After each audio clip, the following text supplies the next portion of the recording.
자, 우리 말씀 보겠습니다. 말씀 갈라디아서 2장 20절 말씀.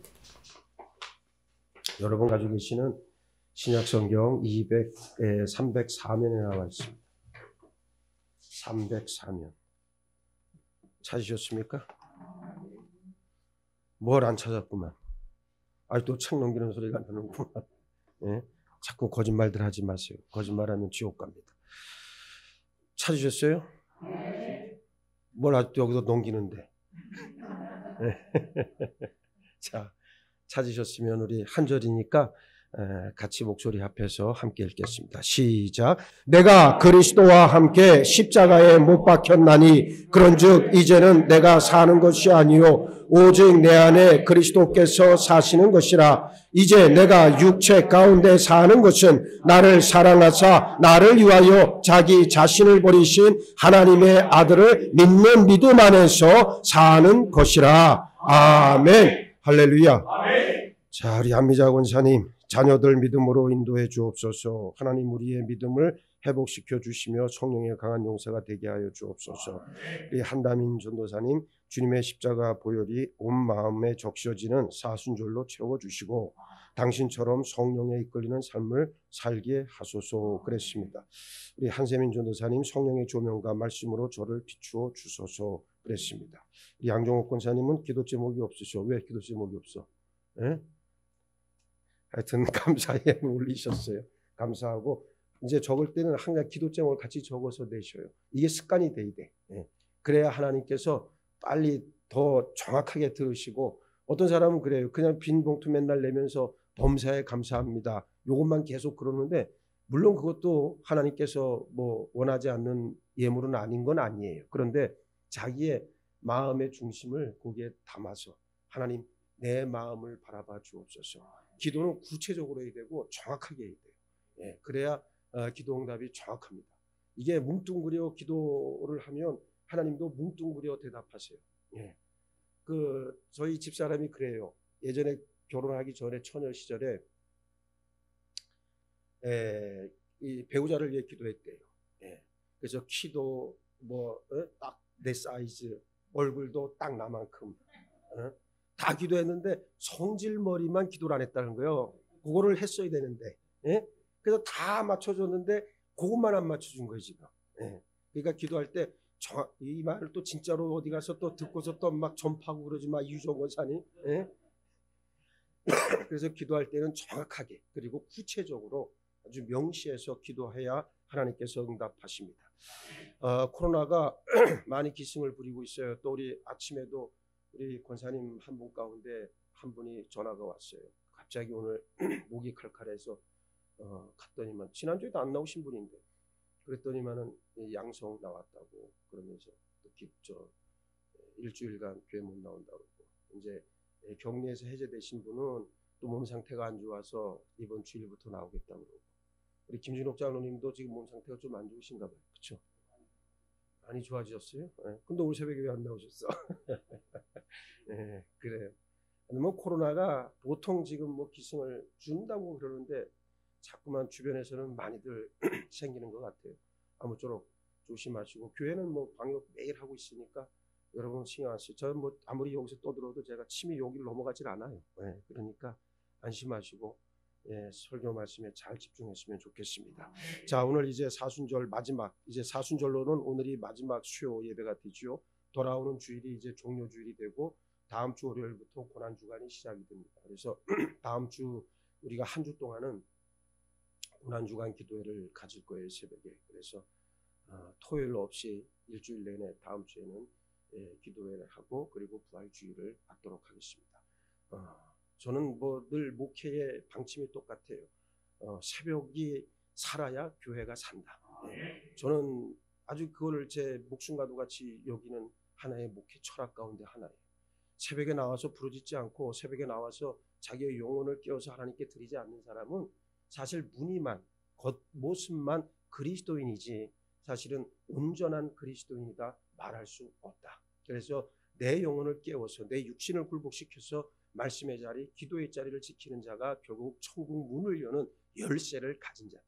네. 저는 그 믿음에는 초도 변함이 없고 이 사실만큼은 그 어떤 것도 어떠한 것과 타협할 마음이 없어요. 그래서 여러분들이 살아있는 그리스도인이 되기 위해서 말씀에 충실하고 기도에 깨어서 하나님 앞에 온전히 드릴 수 있기를 주의 이름으로 축복합니다. 자, 오늘 우리가 읽었던 본문의 말씀은 우리가 평상시에도 많이 알고 많이 들었던 그러한 본문의 말씀입니다. 내가 그리스도와 함께 십자가에 못 박혔나니라고 그렇게 사도 바울이 이야기를 하고 있죠. 그래서 오늘 설교 제목도 바로 그 사도 바울의 그 말씀을 그대로 인용해서 설교 제목으로 정했습니다. 그리스도인은 인생을 살아갈 때 내가 예수의 사람으로 살 것인지 아니면 세상 사람으로 살아야 할지를 결정해야 합니다. 그리스도인을 하늘에 속한 예수의 사람이라고 할 때에 세상 사람과는 구별되어지는 특성이 있어야 하고 그것이 내가 누구고 어떻게 살아야 하는지를 규정해 준다는 사실입니다. 많은 그리스도인들이 이 세상 가치관과 논리에 매여서 하나님 주신 하늘의 본성과 능력을 알지 못한 채 살아갑니다. 디모데후서 3장 5절은 이런 현실과 관련해서 경건의 모양은 있으나 경건의 능력은 부인하니 이 같은 자들에게서 네가 돌아서라 말씀하고 있습니다. 여기에서 돌아서라고 하는 말은 피하라고 하는 뜻으로서 번역되는 말이에요. 사도 바울은 껍데기 신앙을 가지고 아무런 능력을 행하지 못하는 사람들을 피하라 권면하고 있습니다. 경건의 모양은 시간의 흐름에 따라 날로 다양해지는데 정작 경건으로부터 아무런 능력이 나타나지 않는 그리스도인이라면 또 그런 그리스도인이 교회 안에 넘친다면 교회는 무력해질 수밖에 없어요. 그런데 경건의 능력이 없는 자가 아니에요. 경건의 능력이 부족한 자도 아닙니다. 경건의 능력을 무엇하는 자다, 부인하는 자다 말씀하고 있습니다. 어떤 사람들을 가리키고 있어요. 복음을 하나의 의식이나 종교 또는 무슨 도덕이나 윤리쯤으로 받아들이는 사람을 바로 경건의 능력을 부인하는 자다 말하고 있습니다. 이런 사람들은 변화에 대한 어떤 기대감도 없이 그저 종교 생활만을 습관적으로 영위하는 사람들이에요. 기도하면서도 기도의 능력을 믿지 않고 예배하면서도 예배에 대한 어떤 기대감이나 능력, 성령의 감화, 감동을 구하지 않습니다. 하나님을 부르면서도 하나님으로부터 오는 어떠한 은혜도 사모하지 않은 채 종교 안에 머무는 그저 형식적인 그리스도인에 불과하다는 말씀이에요. 이사야 40장 31절을 보면 오직 여호와를 앙망하는 자는 새 힘을 얻으리니 독수리가 날개치며 올라간 같을 것이요 다른 박질하여도 곤비하지 아니하겠고 걸어가도 피곤하지 아니하리로다 말씀합니다. 경건의 능력은 우리 삶에 새로운 힘을 공급하는 거룩한 통로가 된다는 사실을 시인하기 바랍니다. 결코 땅의 문제들 때문에 주저앉지 않습니다. 하나님께서 주시는 새 힘을 공급받는 순간 도저히 헤어나올 수 없을 것 같은 문제들을 뛰어넘는 새로운 능력을 경험할 수 있게 됩니다. 성도가 십자가의 능력을 구하기 위해선 먼저 능력의 장애물이 되는 자아를 굴복시켜 십자가에서 날마다 죽어야 합니다. 경건의 능력을 방해하는 첫 번째 장애물이 바로 무엇입니까? 내 자신, 내 자아 아니겠습니까? 세상의 논리는 자아를 신뢰하라, 자신을 믿으라 유혹하고 말합니다. 그러나 하나님의 나라에서는 자아가 살아있는 사람, 자아를 신뢰하는 자는 결코 하나님의 능력을 힘입을 수 없습니다. 그래서 사도 바울은 내가 그리스도와 함께 십자가에 못 박혔나니 그런즉 이제는 내가 사는 것이 아니라 오직 내 안에 누구가 산다 말하고 있습니까? 그리스도께서 사신다 담대하게 선포하고 있습니다. 그리스도인은 자아가 예수와 함께 십자가에 못 박힌 사람들이에요. 자아가 죽어 예수님이 주인된 사람입니다. 자아와 예수님은 결단코 함께 동거할 수 없어요.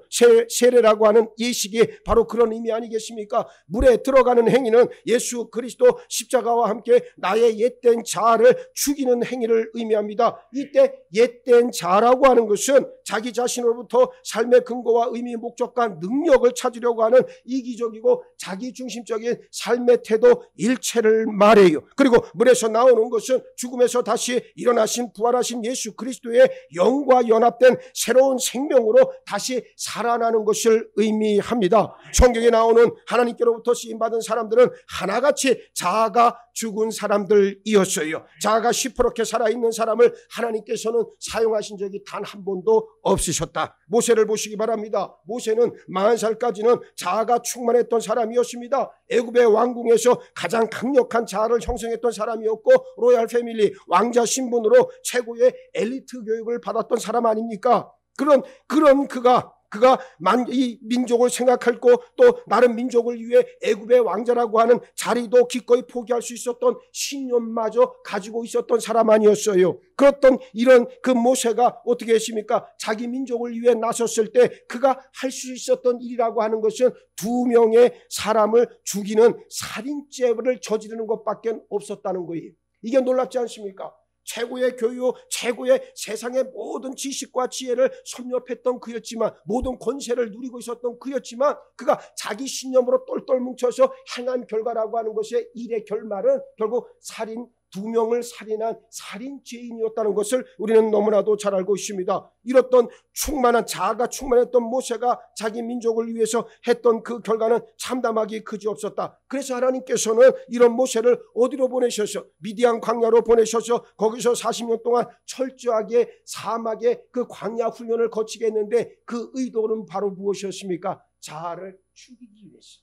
자아를 죽이기 위해서 무려 얼마가 필요했다? 40년이라고 하는 세월. 40년 동안 몸에 켜켜이 쌓아온 세상의 권세와 명예와 세상의 욕심과 내 이기적인 욕심, 내 육체의 본능에 충실했던 그 모든 옛된 종욕들을 40년에 걸쳐서 충만히 쌓아놨는데, 그것을 벗겨내는데도 똑같이 40년이 필요했다는 거예요, 여러분. 예? 이게 쉬운 일이 아니에요. 여러분들 지금 나이가 70이 됐고 80이 됐다면 그동안에 80년 동안 쌓아온 여러분의 교만, 여러분의 옛된 그 자아가 여러분의 주인으로 지금도 있다면 그것을 씻어내는데 똑같은 세월이 필요하다는 거예요. 예? 그러니 하나님 앞에 기도하시기 바랍니다. 하나님, 나에게 70년을 더 주시고 80년을 더 주셔서 나로 하여금 깨끗하게 하여 주옵소서.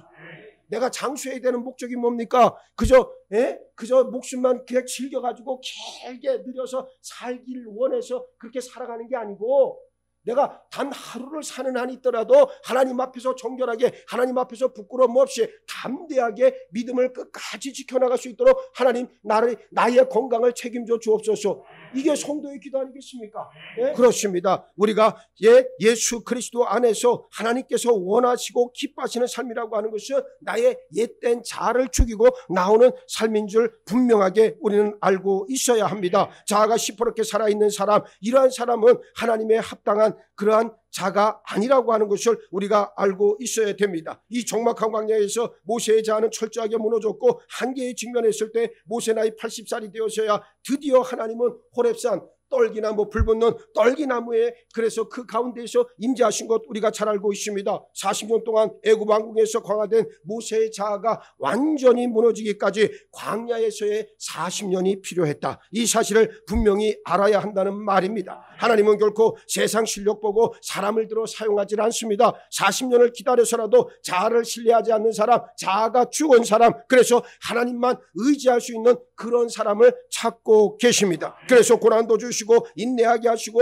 실패도 우리에게 허락하시고 광야 같은 상황도 우리에게 주시는 거예요. 내 안에 아직도 살아 역사하는 자아를 예수 앞에 굴복시키길 주의 이름으로 축복합니다. 하나님의 능력으로 기원한다면 내 속에 여전히 살아 역사하는 자아를 날마다 십자가에 못 박는 여러분 모두가 되길 바랍니다. 본문에 내가 그리스도와 함께 십자가에 못 박혔나니 라고 했을 때 이건 과거 시제가 아니라 현재 완료 시제예요. 우리나라 문법에서는, 우리 말의 문법에서는 없는 시제인데, 여러분 알다시피 과거 시제라고 하는 것은 단순히 과거에 일어난 일을 묘사할 때 사용하는 거잖아요. 그런데 이 현재 완료라고 하는 것은 과거의 특정한 시간에 일어난 그 일이 현재까지 계속 영향을 미치고 있을 때 쓰는 문법 가운데 하나입니다. 다시 말해, 내가 날마다 예수님과 함께 십자가에 못 박히고 있어야 한다는 사실을 알려주는 거예요. 2000년 전에 예수님이 나를 위해 저 골고다 험한 십자가 위에서 죽음을 당하셨는데 그 사건이 지금도 나에게 영향을 미치고 있다. 그럴 때 현재 완료 시제를 사용한다, 그 말입니다.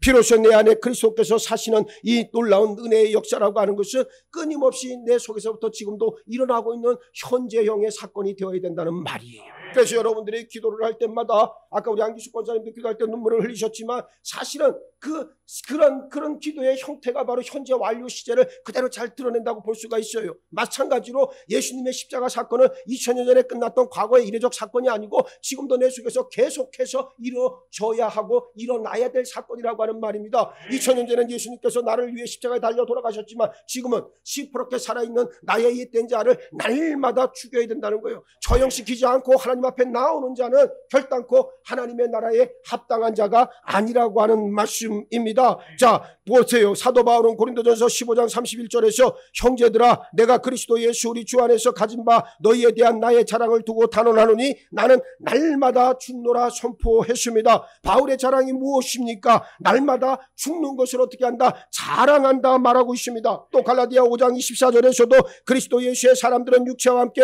그 종욕과 탐심을 십자가에 못 박았다 했는데 여기서도 바로 현재 완료 시제를 쓰고 있어요. 고난이 올 때, 어려움이 밀려올 때 하나님을 향해서 불평하지 말기 바랍니다. 자아를 죽이려고 하는 하나님의 수술도구임을, 하나님의 날카로운 메시임을 인정할 때 하늘복이 열리기 시작하는 거예요.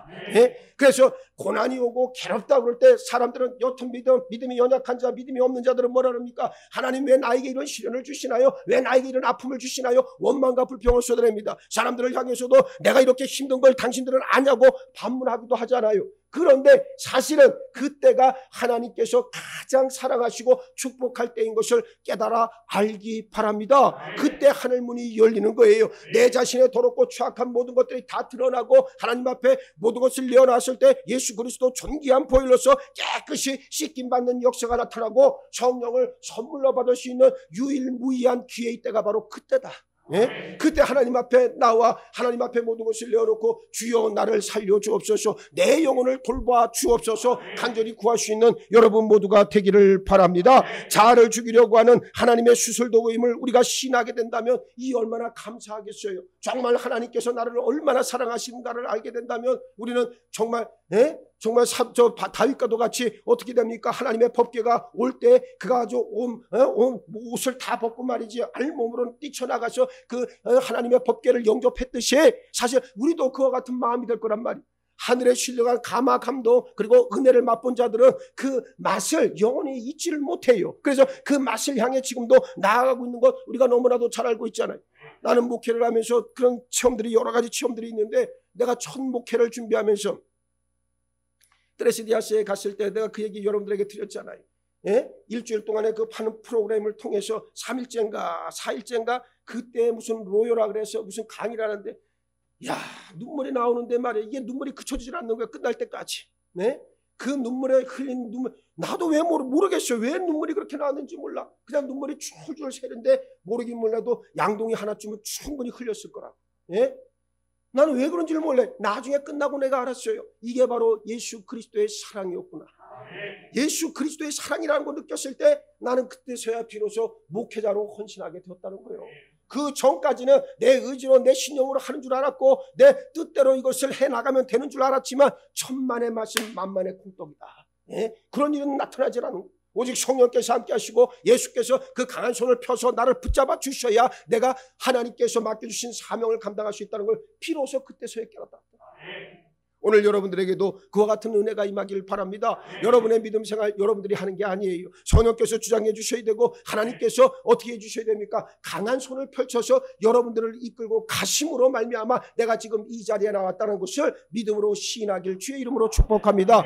그러한 자에게 하늘의 신령한 은혜가 임한다는 사실입니다. 이것이 있어야 그리스도의 능력을 얻을 수가 있지요. 감정대로 살지 말기 바랍니다. 자기 연민이나 자기 감정에 매여 있는 사람은 결단코 하나님의 능력을 경험할 수 없어요. 자기 생각, 자기 이성으로도 인생을 살지 말기 바랍니다. 그리스도인은 자신의 감정이나 생각을 따라 사는 사람들이 아니라고 하는 것을 우리는 알고 있어야 합니다. 둘째, 성도는 믿음으로 사는 사람입니다. 로마서 1장 17절에 오직 의인은 믿음으로 말미암아 살리라 말씀하고 있습니다. 그리스도인은 바로 믿음으로 사는 사람인 것 우리가 너무나도 잘 알고 있잖아요. 오늘 본문을 보면 이제 내가 육체 가운데 사는 것은 나를 사랑하사 자기 몸을 버리신 하나님의 아들을 믿는 믿음 안에서 사는 것이라 그랬어요. 어떤 믿음입니까? 살아계신 부활의 예수님을 믿는 믿음이에요. 이것이 바로 능력입니다. 바울은 우리가 그리스도와 함께 십자가에 못 박혔지만 우리가 여전히 육체 가운데 산다 지적하는데, 이 말은 육신을 입고 있는 동안은 육적인 세계와 육적인 본성을 가지고 살 수밖에 없다는 것을 뜻하고 있지 않아요. 예수 믿는다고 타고난 우리 체질이 바뀌진 않습니다. 사람의 본성이 바뀝니까? 본래 부족하고 깜냥이 되지 않지만 내 능력을 의지해 살 것인가, 아니면 내 안에 계신 예수의 능력을 의지해 살 것인가의 문제만 있을 뿐이다 말이에요. 예? 내가 주인 되어 살아가느냐, 아니면 내 안에 들어오셔서 나의 삶과 나의 존재를 이끌어가시는 주인 되신 예수 그리스도의 뜻과 그분의 말씀대로 살 것이냐, 이 두 가지밖에 없다는 거예요. 예? 오늘날 많은 그리스도인들이 잘못 생각하고 헛다리를 짚고 있는 것 중에 가장 큰 대표적인 것이 바로 뭡니까? 내 주장, 내 생각, 내 경험은 내 것만을 가지고 믿음 생활을 감당하기 때문에 교회가 능력이 없어지고, 그러한 그리스도인들이 넘쳐남으로 말미암아 거짓 그리고 가짜들이 판을 치고 있는 세상이 된 거 아니겠습니까? 나는 여러분들이 알곡 신자가 되길 원할 때 먼저 여러분들 속에 강력하게 임재하셔서 여러분의 삶과 존재를 이끌어가시는 예수 그리스도를 온전히 모시고 환대해 모셔드려서 그분의 뜻대로, 그분의 주장대로 여러분들 자신을 맡길 수 있기를 주의 이름으로 축복합니다. 복음이라고 하는 것, 인간의 힘으로 구원에 이른다 말하지 않고 오직 믿음으로 구원에 이른다 우리에게 가르치고 있습니다. 그래서 믿음이 중요한 거예요. 믿음은 내가 할 수 없습니다. 오직 하나님만이 하실 수 있습니다. 고백하는 나의 모든 몸짓이 바로 믿음이다. 내 말도 내 지혜도 내 능력도 아니요, 오직 하나님께서 부어주시는 능력으로 예수 그리스도의 성품으로 예수 그리스도의 심장 가지고 예수의 능력을 행하는 것이 그리스도인의 삶의 존재 이유다. 셋째, 성도는 반드시 성장하여 성숙을 이루어야 한다는 사실입니다. 우리는 성숙이라고 하는 개념을 잘 이해해야 합니다. 복음 안에서 성숙은 내가 바뀌는 것이 아니고 내 안에 있는 예수 그리스도의 능력이 나타나는 것을 의미합니다. 인간은 한순간에 무너질 수밖에 없는 연약한 존재라고 하는 사실을 우리는 너무나도 잘 알고 있잖아요. 한 번의 유혹 앞에서 무너지는 것이 인간 존재입니다. 손줄로 알면 넘어질까 조심해야 하는 것이 인간의 연약함 아니겠어요? 우리는 하나님의 은혜 아니면 한순간에 소멸되는 먼지와 같은 존재들이라고 하는 사실을 인정해야 합니다. 고린도후서 4장 7절에 우리가 이 보배를 질그릇에 가졌으니 이는 심히 큰 능력은 하나님께 있고 우리에게 있지 아니함을 알게 하려 함이라 그랬어요. 성경은 우리가 보배다, 보배가 될 것이다 절대로 말씀하신 적이 없어요. 믿음이 아무리 좋다 한들 질그릇이 보배가 되는 법은 없다는 말이잖아요. 질그릇은 질그릇일 뿐, 그러나 어떤 질그릇이냐가 중요하다는 거예요. 그릇의 용도가 무엇을 담느냐가 중요하듯이 내 안에 질그릇이지만, 비록 질그릇이지만 보기에도 별로 귀해 보이지도 않고 그냥 흔해 빠진 질그릇이라 할지라도 그 안에 담고 있는 내용물이 무엇이냐에 따라서 질그릇의 가치는 달라진다. 오늘 성경은 우리에게 분명하게 말씀하고 있습니다. 그냥 질그릇이 아니라 보배를 담는 질그릇이 되어야 된다 말합니다. 질그릇의 가치는 그 안에 무슨 내용물이 담겼느냐에 따라 결정되듯이 보배를 담고 있기 때문에 질그릇이지만 보배롭게 살 수 있습니다. 그리스도인의 삶은 자신을 깨뜨려 보배를 드러내는 삶이 되어야 된다는 것을 우리는 잘 알고 있어요. 마치 마리아가 향유 옥합을 깨뜨려 예수의 발을 자신의 머리로 닦은 것처럼 내 속의 보화 그리고 내 속의 향유 옥합을 깨뜨려 드러내야 한다는 말이에요. 사람이 누군가에 대해서 사랑하는 마음이 있으면 자꾸만 그러잖아요. 아까도 어떤 TV를 보니까 그런 얘기가 나와요. 결혼 전에는 열심히 사랑한다 그랬는데 결혼하고 딱 나니까 어떻게 사랑한다는 말을 안 한다는 거예요, 남편이. 그 참 남자 대단한 사람인 것 같아. 그러고서도 밥을 얻어먹고 사는 거 보면. 예? 근데 여러분 보세요. 또 이렇게 말하는 나는 또 하냐? 나도 안 해요, 사실. 여러분 웃자고 하는 소리야. 또 어디 가서 진짜로 처음 또 얘기하고 다니지 마라. 예. 근데 여러분 보세요. 자기의 마음을 어떻게 드러내야 알잖아, 상대방. 예?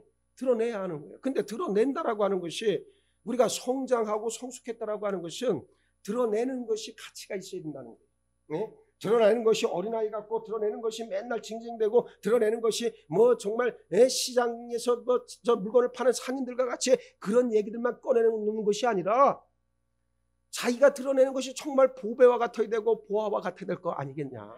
예? 그 사람의 말이, 그 사람의 행동이, 그 사람의 몸짓이, 예? 이것이 되어야 결국은 이 사람을 통해 성숙의 열매가 맺혀지고 있다, 하나님께서 인정해 주실 거 아니냐, 그 말씀입니다. 그래서 사도 바울은 이 진리를 쉽게 이렇게 이야기를 하죠. 이는 심히 큰 능력은 하나님께 있고 우리에게 있지 아니함을 알게 함이라, 그렇게 풀어주고 있습니다. 이게 무슨 말입니까? 하나님의 능력, 나는 아무것도 아닙니다. 나는 아무것도 아니고 내가 하나님의 능력을 알 수 있는 그 어떤 것도 가지고 있지 않지만 하나님의 은혜로 내가 하나님의 그릇이 되고 하나님의 통로가 되고 하나님께 붙잡힌 바가 된다, 그 말 아니요? 여러분, 그러니 우리는 성령의 지체가 될 수밖에 없다. 그래서 신약 성경의 모든 말씀은 하나를 가리키고 있습니다. 뭐를 가리키고 있습니까? 성령 받으라고 그렇게 결론을 내리고 있는 거예요. 예수 그리스도 다시 오실 때까지 성령 받지 않으면 절대로 여러분들은 믿음 생활 감당 못해요. 내 의지로 될 것 같지요? 내가 모태신앙이니까 배웠던 것처럼 그렇게 하면 다 될 것 같지요? 천만의 말씀. 내가 20년 전에 30년 전에 한번 산기도 가서 은혜 한번 받았으니까 그 힘으로 내가 평생 믿음 울고 먹을 수 있을 것 같죠? 그것도 안 돼요. 날마다 나에게 역사하시고 나에게 날마다 임재하셔서 나를 변화시키고 나를 성숙한 열매로 맺게 하시는 성령님의 간섭하심과 성령님의 강력한 주장하심에 나를 내어 드린 자에게 성령은 오늘도 역사한단 말이에요. 그 성령이 나를 강하게 이끌어 가시고 그 성령이 나로 하여금 하나님의 능력이 드러나는 통로로 나를 삼아 주신다, 그 말이에요. 제가 목회를 해보니까 너무나도 정확하게 알아요. 제가 목회가 30년을 했는데 보세요. 처음 10년, 20년, 처음에 개척교회 나갔을 때, 개척교회 했을 때, 여러분, 신학교에서 배웠던 그 쩍쩍거리는, 그 정말 알지도 못하는 그 신학자들의 그런, 그 배웠던 그런 그 신학적 지식을 갖다가 설교문에다 맨날 넣어가지고 쩍쩍쩍쩍 틱틱틱틱 칼칼칼칼, 영어로 칼칼, 틱틱거리고, 그리고 한국말로 쩍쩍쩍쩍 하면서 그렇게 설교했다고. 교인도 없는데. 우리 애들하고 집사람 앉혀놓고 그렇게 설교했다니까 내가. 그게 내가 얼마나 한심한 놈이야. 한심한 놈이 아니라 이런 거 목회하면 안 돼. 근데 하나님께서 계속 갖고 나가는데, 만들어 가시는데, 조련하시는데 어떻게 조련해 가시느냐? 먼저 하나님을 알게 하고, 예수 그리스도가 누군지를 알게 하시더란 말이에요. 그러면서 그 예수 그리스도 십자가의 사건이 무슨 사건인가를 아주 명확하게 내 온몸에 다 새기시더라고. 요즘 젊은 사람들 문신 많이 하잖아요. 타투한다 그러잖아요. 정말 하나님께서 내 온 영혼에 곳곳이 예수 그리스도의 십자가의 보혈을 새기는데 그걸 경험하지 않고서는 목회를 할 수가 없어. 그걸 경험하니까 내가 그때부터 예수의 십자가 외에는 자랑할 것이 없다는 이 사도 바울의 고백이 바로 우리에게 주시는 말씀인 것을 그때서야 비로소 깨달았다. 그리고 나서 이제 본부에 가서 뭐 10년 가까이 뭐 다 하고 나는 우리 교회에 부임하고 나서 여러분같이 훌륭한 분들을 만나고 나서부터 진짜 목회가 무엇인가를 알게 됐다고. 여러분들이 얼마나 존귀하고 얼마나 훌륭합니까? 얼마나 성경에 풍부한 지식을 가지고 있습니까? 여러분처럼 얼마나 헌신을 잘해요. 웃지도 안 해. 자기들 자랑을 해줘도 칭찬을 해도 웃지를 안 해. 나는 여러분들과 목회하면서 정말이요, 이게 진짜 복음이고 이게 진짜 목회고 이게 진짜 하나님께서 기뻐하시는 일이구나. 요즘 중공 앞두고 말이에요. 신경 쓸 일이 한두 가지가 아니에요. 근데 재밌는 거. 국어 사전에 보면 발광한다는 말이 나와. 발광한다는 말이 뭐예요? 안미장 원사님도 발광해 보신 적 있어? 나는 요즘 매일 발광해. 난 매일 발광해. 그 누구도 여러분들을 한 명도 안 하니까. 미안하지만 여기 전도사들도 있고 다 있지만 그 누구도 발광을 못 하니까 내가 발광하는 거예요. 중공검사를 앞두고 말이에요. 담임 목사가 나서지 않으면 저것들이 안 움직여. 안 움직이니까 어떻게 해? 맨날 하루에도 막 몇 번씩, 오늘도 한 3번을 내가 쫓아갔다 왔고 어제도 2번이나 쫓아갔고 계속 쫓아가서 만나가지고 윽박지르기도 하고 또 얼르기도 하고 그러고 나면 또 가서 밥사 먹여야 돼. 한번 뺨을 쳤으니 어떻게 또 달래줘야 될 거 아니에요. 여러분들이 좀 했으면 난 좋겠어. 근데 누가 여기 할 사람이 여기 누가 있겠어? 뭐 안미장 원사님이 하겠어? 우리 김준호 장로님이 하시겠어? 아무도 못하잖아. 그러는데 말이에요. 이게 인간적인 생각 같으면 나는 예전에 부목사 생활할 때 지금 저쪽에 있는 교회도요. 제가 부목했던 교회도 담임 목사님이 쓰러져서 1년간 병원에 계실 때 그 교회를 우리 교회에서 직영으로 줬어요. 그때 제가 현장 감독했어요. 1년 동안. 우리 산증인이 저기 앉아있지만 매일 현장에 올라갔고 매일 담임 목사님 누워 계신 저 상계백본에 가서 아침 조회하고 마칠 때는 저기 가서 마침 종례하고 그리고 내가 퇴근했다고. 여러분 그렇게 하는 부목사가 많지 않아요. 지금 내가 그렇게 한 이유가 있어요. 나는 진실로 그분을 내가 진실로 내가 섬겨야 할 뿐이니까 지금도 그 양반 연세가 80이 넘었어도 지금도 나하고 좋은 관계를 맺고 있잖아. 내가 지금 이 얘기를 왜 드리냐면 보세요. 주의 일이라고 하는 것은 절대로 사람의 뜻으로 되는 게 아니에요. 사람의 생각으로 되는 게 아니요. 하나님께 그냥 내 자신을 맡기는 거예요. 내가 왜 요즘에 이렇게 막 힘들고 어려운 때를 지나가면서도 야 중공하는 오늘도 내가 시행사 대표 보고 그랬어요. 당신 다음 주 부활주 전까지 우리 교회 이사만 안 하면 당신 그냥 내가 가만 안 둘 거라 그랬어요. 정말. 예? 내가 그렇게 오늘 아주 심한 말도 했어요. 여러분들 같으면 누가 그런 말 하겠어? 그래 내가 가서 대표를 하는 거예요. 대표로. 예? 그러면 시행사 대표 나만 보면 무서워 죽겠대 지금은. 나만 보면 도망다녀. 여기서 길거리에서도 만나면 저기서 오다가도 내가 딱 보면 얼른 숨어 골목으로. 그럼 내가 전화하지 왜 숨냐고. 목사님이 무섭대. 당연히 무서워야지. 내가 언제까지 맨날 허허 웃으면서 다닙니까? 안 되죠. 교회가 바로 세워지기 위해서 누군가 십자가를 져야 하기 때문이요. 예? 그런데 이 모든 일들이 내 뜻과 내 주장인 것 같지만 절대로 그렇지가 않아요. 하나님께서 그렇게 이끌고 가시는 거고 하나님께서 그렇게 세워 가시는 거요. 예? 여러분들이 아까도 기도하면서 이 새 성전 준공에 대한 기도를 해주셨지만 사실은 여러분 누군가는 저 새 성전을 짓기 위해 죽을 만큼 힘들었고 죽을 만큼 기도했고 죽을 만큼 하나님께 부르짖었다는 사실을 잊지 마시길 바랍니다. 그게 빚진 자의 자세요. 자세. 우리는 다 하나님의 은혜를 향해 빚진 자다. 하나님 이제부터라도 나를 깨워 당신의 도구로 사용하여 주옵소서. 말로만 떠들지 말고 이제는 여러분들의 삶으로 드러내시길 주의 이름으로 축복합니다. 이게 무엇보다 중요한 일이라고 하는 것을 꼭 기억을 하셨으면 좋겠어요. 그렇습니다.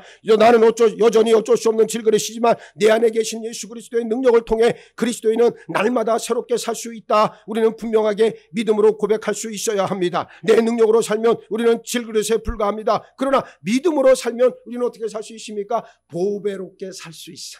할렐루야. 할렐루야. 믿음으로 살면 보배롭게 살 수 있다. 이 사실을 꼭 여러분의 심령 가운데 새기시길 주의 이름으로 축복합니다. 믿음은 보배이신 예수님의 능력을 내 삶에 끌어들여오는 열쇠가 된다는 사실을 잊지 마세요.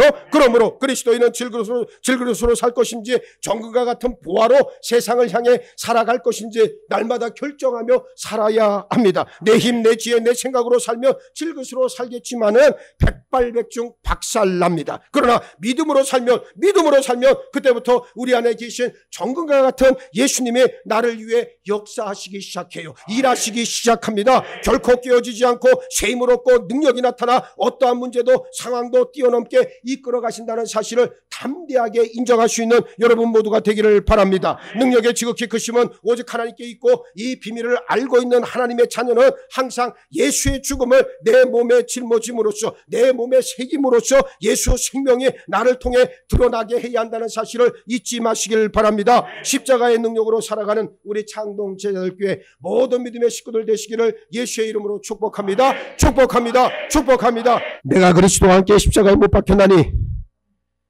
그런즉 이제는 내가 사는 것이 아니요 오직 내 안에 그리스도께서 사시는 것이라.